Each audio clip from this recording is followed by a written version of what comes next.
What's going on, guys? It's Tony from Lone Wolf, and today we're talking about 5 things new players shouldn't do at the paintball field. And why? Because who's the best source for doing the wrong things at paintball fields? The new players, Mark. You guys are idiots, but where's the best source for paintball? That's lonewolfpaintball.com, of course. So, okay, a lot of things we see that newer players do at the paintball field. And obviously you're new to the sport, so you don't know that you shouldn't be doing those things. So we're going to start off with number 1, Mark, and hit me with the scenario. All right, so I've been playing paintball, but paintball is expensive, man. I've been out there all day. I'm a little hot. I ran out of paint. My friends are still wanting to play.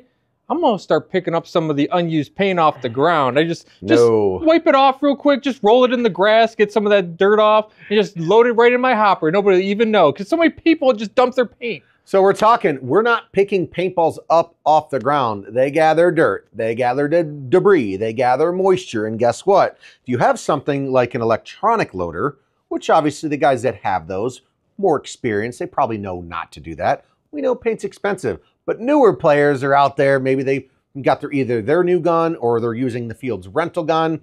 And like Mark said, they're looking around going, man, I'm out of paint. I don't want to pay another X amount of dollars for a bag of 500 or a new case of 2,000. So I'm just going to be grabbing them up off the ground and putting them in my hopper. Not a good idea. First off, it can scratch the inside of the barrel, can scratch bolt systems. It's not going to fly straight. Say you grabbed up a fat ball that grabbed some water or moisture off the ground, it's going to jam the gun. So don't pick up paint off of the ground. We understand it can get expensive, especially you got your bag of paint and you just dumped half of it on the ground saying, I don't want to waste that. Just don't pick it up off of the ground. So, bam, there's one. On to the next one, Mark. Hit me with it. All right, well, I did pick up paint off the ground, and now a paintball is stuck in my barrel. So I'm just going to look down the end of it and see if I can, get it out, or I'm just going to stare straight down that barrel. So you're saying the paint got lodged in there because you picked up a fat ball off the ground? Yep. And your gun won't fire any longer? Yeah, so I'm just going to look down. I'm just going to take off my safety cover there. I'm just going to really give it a good peek right up towards my face. Never look down. I don't care if you think if your air is off, just for the love of everything, never look down the barrel of your paintball marker. If anything, if you wanted to go that route, at least take your barrel off, maybe give it a little finger check. Oh, is it lodged in the breech? No. Then maybe you might want to pick it up from the backside and take a peek. Oh, I see it. Grab a squeegee or a swab and get it out of there. But so many times I see the new guys out there, they'll literally turn around and, right down the barrel. And you're like, oh, no. Never, ever do that. Going on to the next one. So I'm at the staging area. Okay. I've got my buddies. We're screwing around. I've got my gun all loaded up. I got paint in the hopper. And you know what? I'm just going to take my barrel cover off and I'm going to aim it at the ground, maybe shoot a couple rounds. I'm going to, pretend I'm going to shoot at him, but I'm taking my barrel cover off. That's cool, right? Taking your barrel cover off where? In the staging area? Yeah, in the staging area, maybe the parking lot. Yeah, probably not. I would probably always keep your safety device on your actual marker until it is time to be engaged into a game.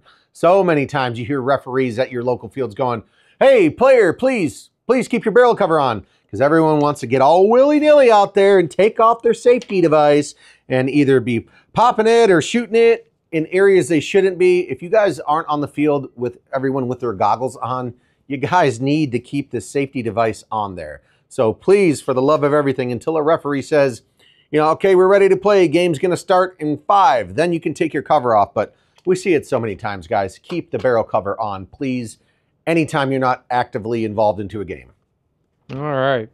So, what do we got next, baby? Let's heat it up. I buy this paint and I don't have anywhere to put it, so I just leave it out on the table.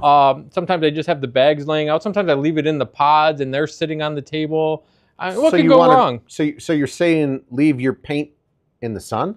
Well, yeah, because all the cool guys are under the canopy, so I'm just stuck at the tables out in the middle of nowhere. Yeah, leaving your paint. Okay, first off, new players. I've seen this.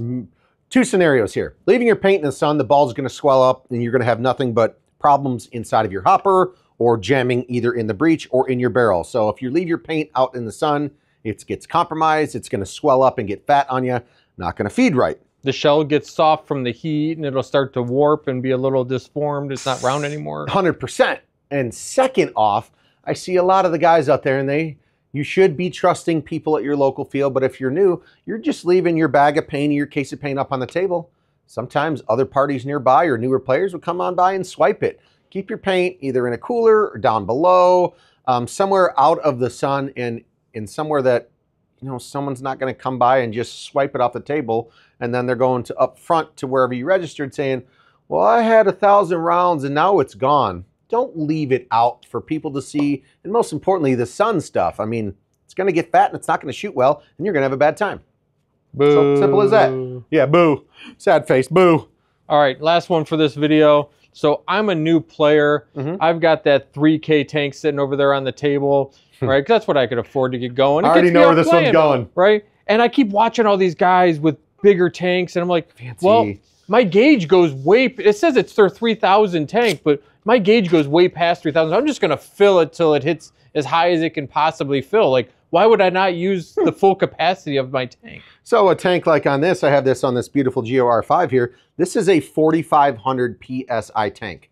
A lot of the guys out there don't, understand as a newer player that most of the rental guns, or as you guys are starting off, bought your new setup, you got your compressed air tank.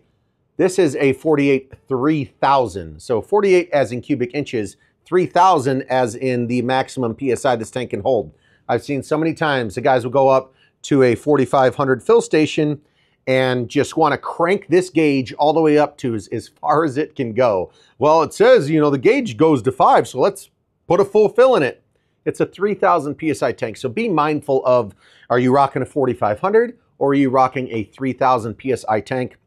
You don't want to blow the burst disc. You don't want to have any issues with the marker, especially when you do. If you do fill this sucker all the way up 45, 5K, one of these burst disc pops, it's going to scare the living crap out of you. So I've seen that so many times. So a couple tips for new players out there that you don't do at the paintball field. But if you guys need to buy the best gear in the game, you know where to get it. And where you get it at, it's LevelPaintball.com. Put your tips in the comments and we'll do some more videos of this. Let's do it. Let's do it. Let's do it.